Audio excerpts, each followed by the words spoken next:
welcome, Marina. I'm thankful that you're here. And yeah, we can kick off with, as I just said, you can just introduce yourself first so we know who I'm speaking to today. Yeah, wonderful. So my name is Marina Nabão. I am a somatic trauma healer and also an embodiment coach. In my work, I help people, mostly women, who are trapped in past trauma. I help them heal, recover their sense of empowerment, of agency, erotic aliveness, so they can fully thrive in their lives. I mostly work with leaders and caregivers of some sort. And this is a deep calling from my soul to be doing the work that I do to be of service in that realm.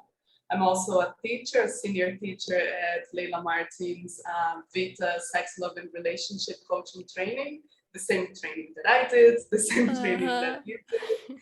And I'm very, very honored to be in that position working with all the students worldwide.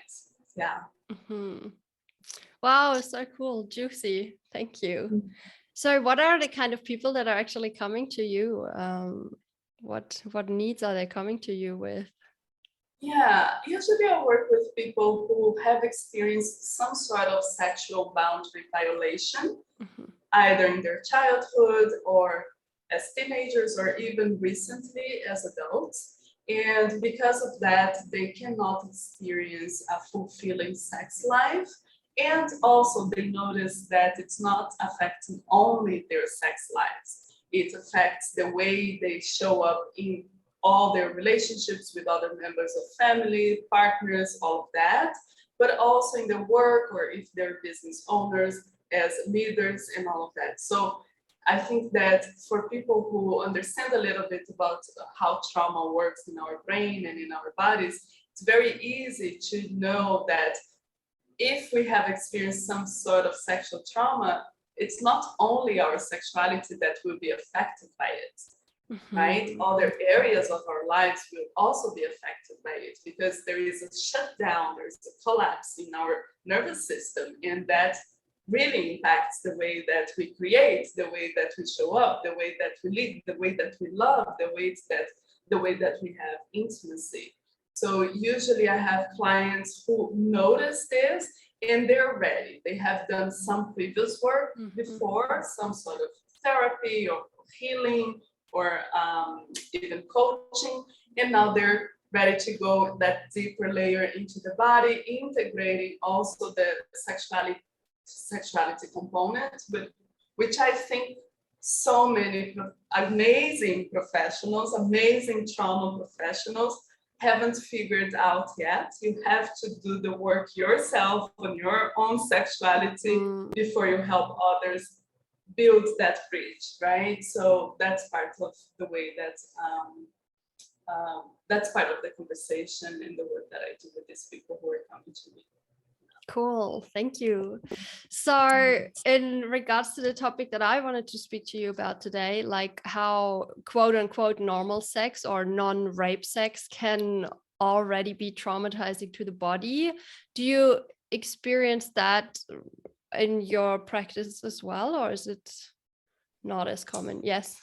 Yeah. Well, I think it's important to make a distinction before diving into the topic, right?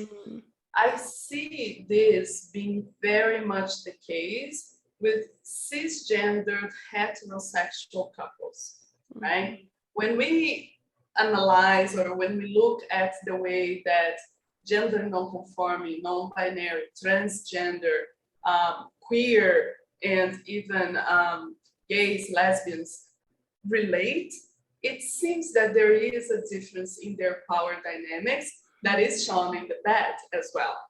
And it's different from heterosexual couples. So my reply here will be focusing on cisgender heterosexual couples, right? Which is also my experience. I'm a cisgender heterosexual woman, so I'm talking a little bit about that as well. What I do notice is that the way that, I don't even know where we learn it, I think from so many sources, from porn, from television, movies, culture, all of that.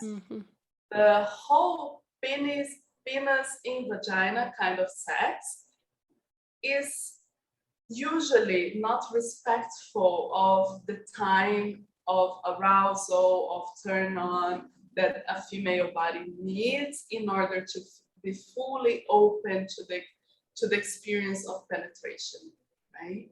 And because we're so conditioned, because of patriarchy and all of that, to, I want to say, surrender to the desires of men, it is very common that women will not check in with themselves first and their bodies to say, oh yes, now I'm ready to have penetrative sex. Now I'm ready for this kind of interaction that my partner is suggesting. It could be oral sex, it could be fingering, whatever.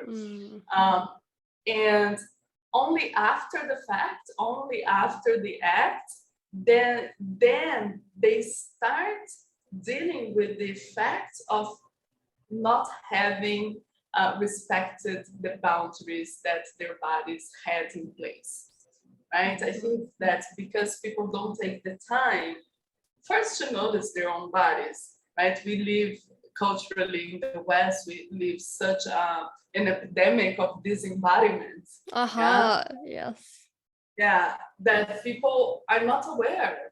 Yeah, it's not that they do it on purpose. It's like they're really not aware. They're more concerned about other things that are going on in their minds, other, the tasks, the responsibilities, the bills, the family, blah, blah, blah, or to please their partners, than really feel what is going on right here, right now in this body, right? And because of that, sometimes they allow things to happen sexually that their bodies were not a yes to. Sometimes their bodies were a full no to, and yet people do it just to please other people. And then no wonder so many women, again, talking about this specific parcel of the population, so many women end up not enjoying sex anymore, shutting down, right? And then it's like, oh, I lost my libido. I don't think you lost your libido. I think that the invitations that you're receiving are not good enough for your body. Yeah, I think that your body is trying to say, you know what? This kind of sex is not working for me. We need to change things out here. But if we're not in contact with, if we're not embodied enough, if we're not aware of what is going on, we cannot have that realization. Does that make sense to you? Yes, to me a lot, absolutely, because I experienced this as well. And well, I just think in sex ed in school we should teach embodiment, and we should teach what does a yes feel like, what does a no feel like, what does a maybe feel like, how do I communicate that? So yes, I totally sign that, the pandemic of disembodiment. So and this is right, that this is traumatizing to the body, right? Because trauma is quite a big word sometimes. Before I did the training with Layla, I was like, woo, trauma. But it actually means wound in Greek, or in ancient Greek, I think. So it's like a kind of wound that happens to the body. So do you want to just talk about how trauma manifests in the body, and then also how it shows in the ongoing? Well, for the regular listener, I like to be very simple in the way that I talk about trauma, right? Usually trauma is registered by our bodies, our brains, our nervous system as too much, too intense, too fast, too overwhelming for my system to take, right? That varies a lot from person to person. So for example, if both of us are in the same car and we have a car accident, I could be traumatized and you could be fine. So trauma is very subjective as well, because it's not about the event, it's not about what happened exactly, but rather how did your system took that in? How did your system register what happened? And if your system registered as too much, too fast, too intense, too overwhelming to bear, then you might be stuck in a trauma response, right? So many people are familiar with the fight, flight, freeze, fawn response, the shutdown, the dissociation from the world, from social relationships, because we are also social beings and all of that. So I understand that, yes, a situation of a couple having sex when the boundaries were not respected, but sometimes even because the boundaries were not communicated, so it's not like forced. I'm not talking about rape. I'm not talking about forcing something. But again, because people are not aware of their bodies, they're disembodied, they don't notice their boundaries, and therefore they have nothing to say about their boundaries, right? And then their boundaries are violated. Their systems can register that moment as a traumatic moment, and therefore their systems can get stuck in one of those responses or in multiple of those responses, because that's actually what happens to most people. And then it is very interesting, because I think that when people get stuck in trauma responses, if they did not perceive the situation that actually provoked that, the situation that was registered as trauma, it can take a long, long time for people to ask for help, right? So if I'm having sex with my partner, he constantly breaches my boundaries. He constantly, penetrates me before I'm ready, touches me before I'm ready, does stuff that I'm not a full body yes to. And I don't notice that is causing my shutdown, or that is causing my collapse, or that is causing me to stay on a fight response, on a flight, or even fawning. How will I then work towards healing that? You know what I'm saying? Yeah, it's like because you don't know where there's a cause. Exactly. So you probably, a lot of people think they're broken, or their bodies are just not working, or something like that. Yeah, and because of the way, okay, I'm going a little bit far here.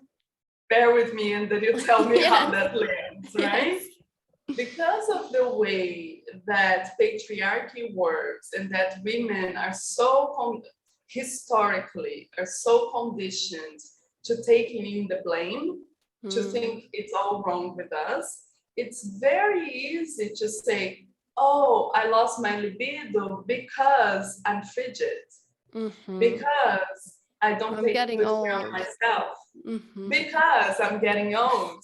Yeah, and then some people say, oh, it's because of menopause, and blame menopause when it shouldn't be the case, right? So I think that it gets trickier, because it's really a very easy place for women to go, which is self-blame. Oh, the problem is with me. Oh, I'm not getting wet enough for sex when my partner is ready to penetrate me. That's my problem. I need to fix it. Right? Instead of like, no, it's a two-way kind of interaction. That's not even a problem. That's both people's responsibility. If you're not wet enough for penetration, then your body is clearly saying, I'm not ready for penetration. Oh. Right? Yes. I need more time, I need more breathing, I need more connection, I need more safety for so many people. I need to feel safer with you in your arms. I need more eye contact. I need more love. I need more words that are reassuring, depending on your style, right? Depending on what it is that really allows your nervous system to relax and your body to enjoy the experience of pleasure, you need more time. And if you're not aware of that, how will you communicate to your partner? Yes, this is huge. So because I noticed from my own journey that there was a time where I was like frustrated with my body, and I thought it's not working and this sucks, And I think what also, like amongst other things, is the case that the way we get turned on does seem to change over the years. So like when we're younger, we're just horny much more quickly. And yes, that is, so now I'm like in my early 30s, and I just noticed that my body wants it really slowly at the moment. And this is a challenge also for my brain to catch up to, or to slow down to be like, okay, it works differently. That is such an important topic that it touched there, Katja, because I like to say that sexuality is fluid, right? And I'm not talking about sexual orientation. It could include sexual orientation. That's not what I mean here. Mm-hmm. I mean exactly what you shared. When we are in our teens and early 20s, and all the hormones of our bodies are actually pushing us, to the sexual experience, to the intimacy experience. No wonder it's so much easier. Usually, as again, generalizing here, we have less worries, less responsibilities. Our nervous systems are less stressed out. Mm-hmm. So there is more relaxation, and pleasure really likes to evolve and expand in a relaxed body, right? Mm-hmm. Now, if we understand first, for people with wombs who menstruate, actually our sexuality and our hormones change throughout the month, right? We have like a full cycle within a month. So of course we are more available for sexual interactions when we're closer to our ovulation than we are when we're closer to our menstruation, right? Mm-hmm. Because there are hormones working towards that. Again, just generalizing, I know very well that many women feel super horny when they're bleeding. That's okay. But that's not the case for most women, right? Mm-hmm. And then if we forget that we're cyclical, if we forget that our sexuality will not only change for 20 to 30 to 40, it will always change. Mm-hmm. It's very easy for us to get stuck in the old ways, in the ways that we knew worked for us. Maybe when I was 20, I liked my clitoris to be touched in a certain way with a certain pressure, that now that I'm 40, doesn't work anymore, right? Mm-hmm. And it's really about making that inventory of ourselves over and over again, right? It's really about being self-aware all the time and learning to communicate, as you said earlier, the yes, the no's, the I don't know. I need more time to figure out. Mm-hmm, mm-hmm. Yeah, this is such a practice of being present in our body, because it's never the same really, and that makes it really difficult, and it makes it also exciting because it's a mystery to explore every time. So there was something you said that brought up the curiosity. So when we're in a long-term relationship, it can also be observed in the beginning. Obviously, we're super horny and we also turn on easily, and we can't let the fingers off each other. And what happens then? Can you speak to that? When a lot of things happen. I think we cannot ignore nature.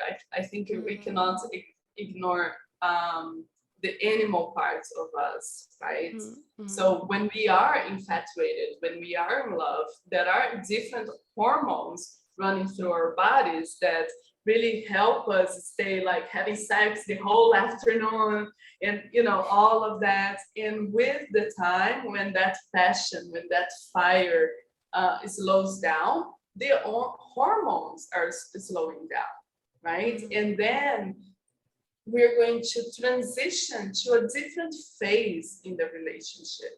I think what is problematic is that, again, most people forget that we are all cyclical and expect that the desire that you had in your first year with your partner will be the same that you're having in your 10th year with your partner, right? For me, it's really about the couple learning how to assess what is happening in their shared sexuality over and over again.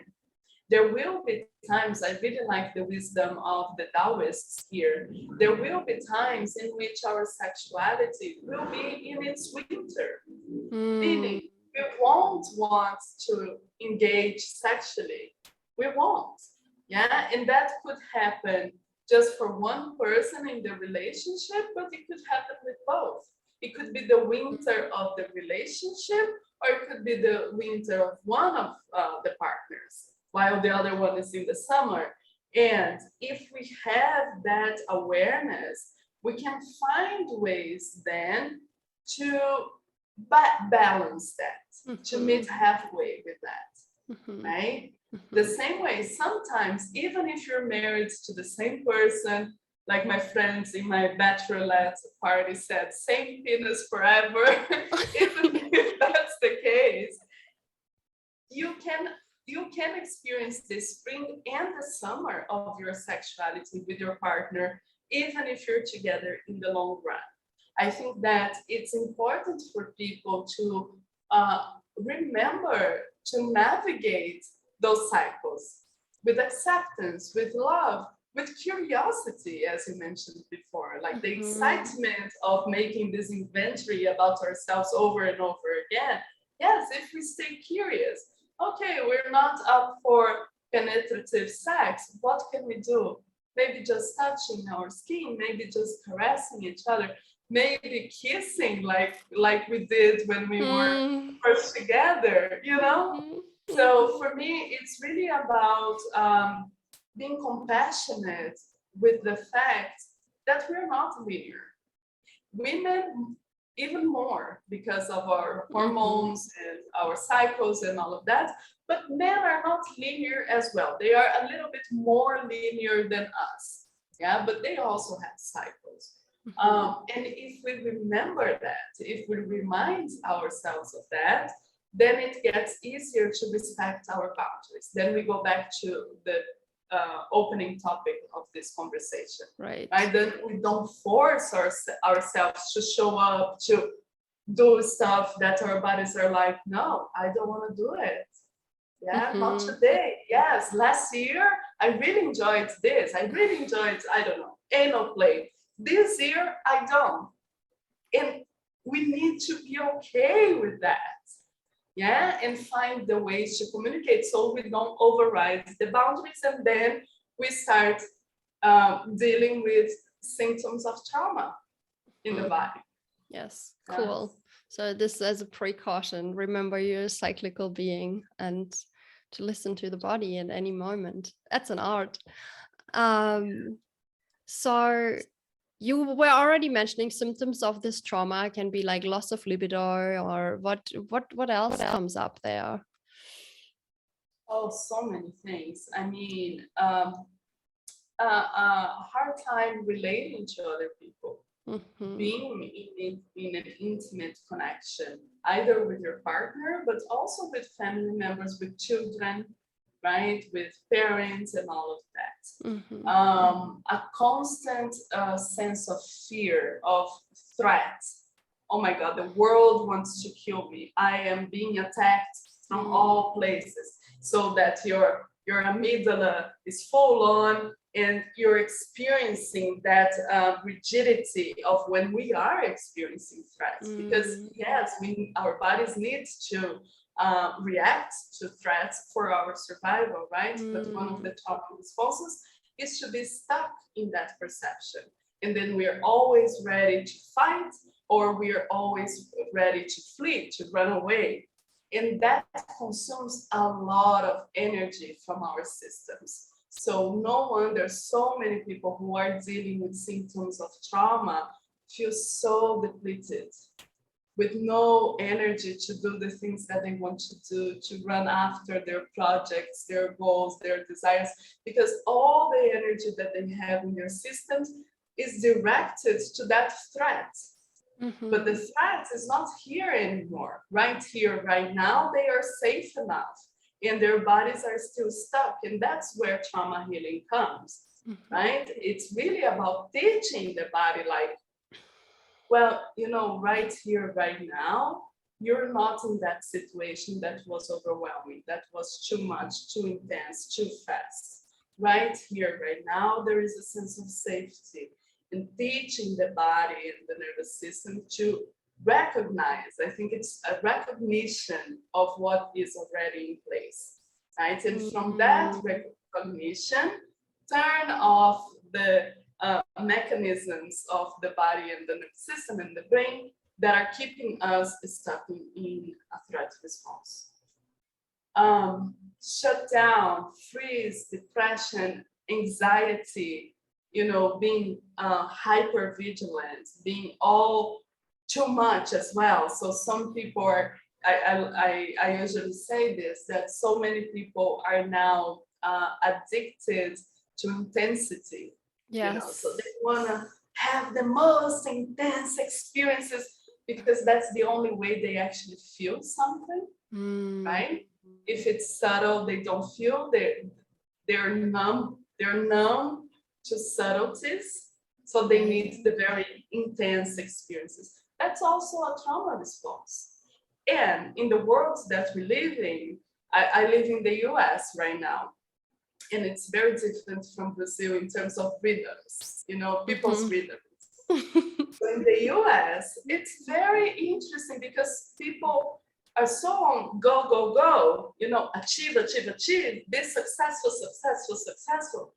But so many of those people might actually be acting from a trauma response. I cannot stop. I need to keep running after my dream job, after my career, after the money, after whatever, even after the enlightenment with some people in some spiritual traditions, right? So I think that depending on the context where you're at, a trauma response can be perceived as a quality. Yes. This, I cannot rest, I don't sleep, I work 18 hours a day, blah, blah, blah, blah. That's a quality in a society that is, you know, driven by merit, driven by goal, achieving and all of that. And then it becomes extra hard to work towards your healing, towards that regulation of your nervous system, because a good regulated nervous system is a flexible one. It's one that can be hyper aroused and then can go back to hypo and then can transition freely. It's like a dance. Yeah. Ooh, I said a lot of things. Yes, yeah. No. And I actually love that you mentioned society and how actually it seems that there's large chunks of society affected by some kind of trauma and responding to that. And yeah, it seems like these qualities, these trauma response qualities, they are like really acknowledged. And you're like, when you have a lot of things and when you work really hard, then you are somebody. And so to notice that you actually maybe are not so well in these states is so difficult, because there's not many people mirroring anything else to you, right? Yeah. So, and yeah, when people come to you, how, like, can you maybe share what clicks for them, like what, because it seems like the people you work with are somewhat in these realms, and what clicks for them when they say, oh, maybe I need help with that? Yeah. Well, as I shared at the beginning, usually people come to work with me after they have done some previous work on themselves. Yeah, healing, therapy, self-development, whatever it is. So usually they do reach sort of a wall with the more conventional approaches to healing and therapy, like talk therapy, which is amazing. My mom is a psychologist, so I'm never against it, right? But it can go this far with certain topics, such as trauma, right? And when they reach that wall and they notice that they're still not well, they're still, they're still stuck in that trauma response. And they have that inner fire that says, you know what? This is not for me. I want to thrive in this life. I want something that is different. And I know there is something different there. That's when they look for me or for other kinds of somatic trauma healers, right? Because there is something inside, some inner voice, some inner fire, or some sort of insight or breakthrough that they had with their coach, with their healer, whatever, that says you need to do something different if you really want the results to be different. Yeah, so usually my first conversation with most of my clients, my question is like, why now? Why are you here now? Yeah, why not last week? Why not last year? Why now? Usually the answer is, because now I feel that I cannot stand this situation anymore. I feel that I already did a lot of work, and yes, there was progress, because there is always progress, right?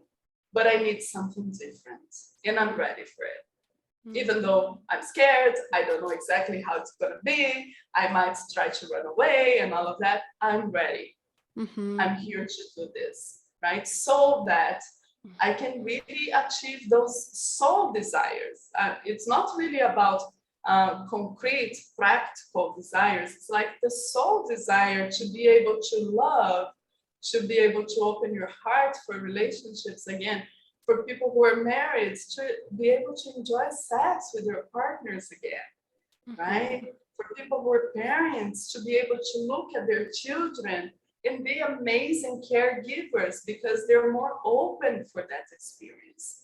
For leaders, for teachers, for way showers, for guides, it's like tap into that inner potency, that inner wisdom that we all have, but that trauma fragments and it makes us forget about. But to tap into that, reclaim that, so that we can be of better service to the world.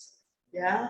So for me, it's really about people coming in that time, and eventually most people who do some sort of self-development work will come to this insight of, okay, this is not working anymore. I need something different if I'm looking for different results. And then they will look.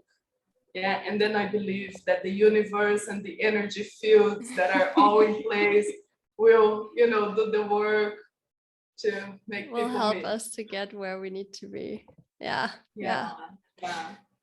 So thank you so much. I want to talk a little bit more about the healing of this whole, of having these experiences. And like one thing that's coming up for me is when we're in a relationship, like a heterosexual cisgender relationship, and say this type of traumatizing sex without full body yes consent has been going on for 10, 20, maybe even 30 years, and then the woman decides, okay, something needs to change.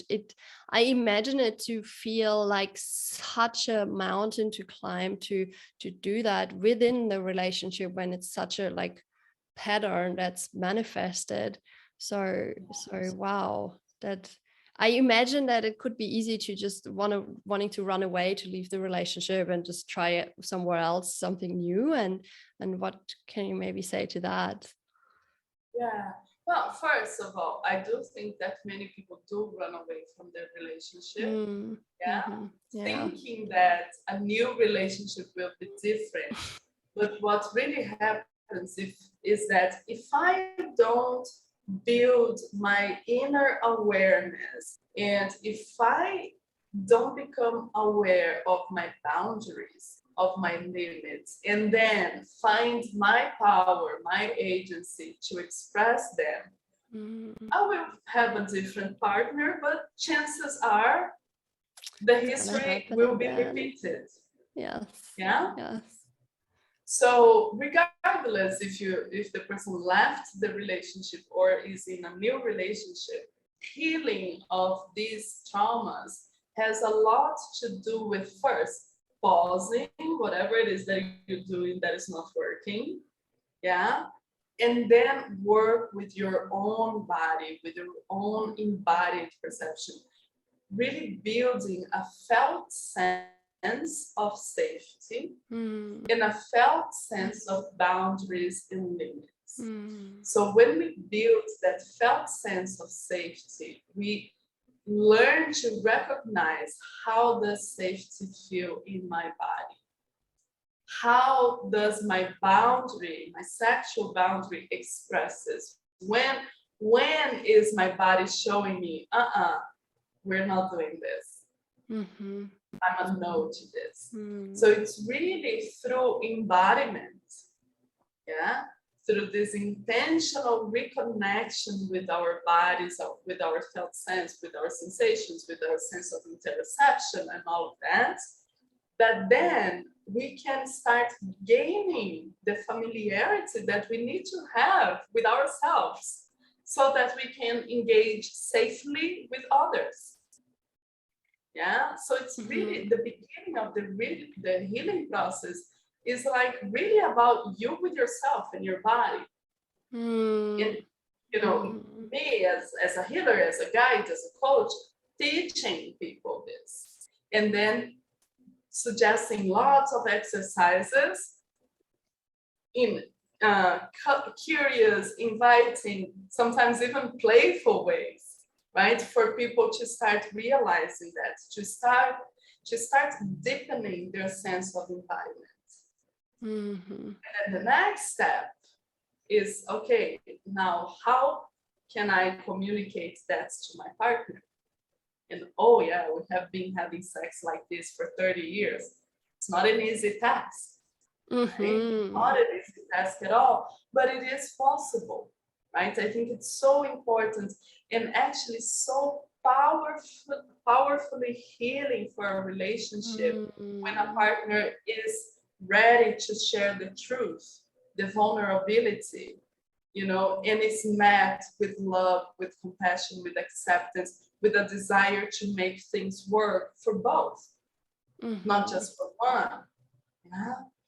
And then imagine that the beautiful, like just a new chapter of the relationship with this healing and exploring something new. Wow. Yeah, it is. Yeah. It's a new chapter. It's a new season that shows up. Yeah. Right. Yeah. And then I think, and it's not all easy. It's not like an easy ride. It's a bumpy ride, right? So it's also about making sure that both people in the couple are really engaged into making that work, right? So maybe if the I don't know, since we're talking about straight couples, maybe if the woman is not ready for penetration, clearly is not ready for penetration, and is not saying anything, the man could take the lead and say, I see your body doesn't seem to be open for me today. How about we do something different? Yes. More of that, please. Yeah. So because the person who has experienced the trauma, the person who is going through the deeper healing, sometimes it's hard for them to be responsible for everything, right? So that's why I think it's important for people to have clear and good communication so that they can support one another as any good couple will. Right? Yeah. There's no newness in what I'm saying. There's no mystery. It's really taking the time and the awareness of, okay, if my wife is now telling me that I have been penetrating her before her body was ready, I need to be aware of that. It's not because my dick is ready that I will go full on, right? And I need to make sure that when she says yes, it's not a yes from her mind. It's not a yes from my wife trying to please me. It's a yes from her body. It's a yes from her pussy. Yeah. which is such a more beautiful and powerful yes. And if the man listens to the female body as well and recognizes her, no, that creates a new sense of safety as well, and of feeling like you can relate to the other person. So wow. Okay, do we have a little bit more time? Not really, we wanted to finish. Thank you. It was, that was really like short and juicy. I really love what you said, and I thank you for being here. Is there anything you want to say in the end? Also, how people maybe can find you? I will put links in the description for sure, but if you want to say anything else. First, it's been a pleasure to be here talking to you, Katja. I really love the format of podcasts. I think it's a great space for us to have meaningful conversations. For those people who liked what I said and are interested in going into this deeper layer of healing of their own bodies and their own sexuality, they can find me in my website, marinanabao.com. I think you will have a link available. All the information is there. You can schedule a free initial conversation with me if we want, so that we can get to know each other to see if we're actually a good fit. I'm also on Instagram. I'm not a huge social media person, but I'm there every now and then, and I would love to connect. It's at Marina Nabão. I think it's also going to be here. Thank you so much. It's been lovely. You're welcome. Thank you as well.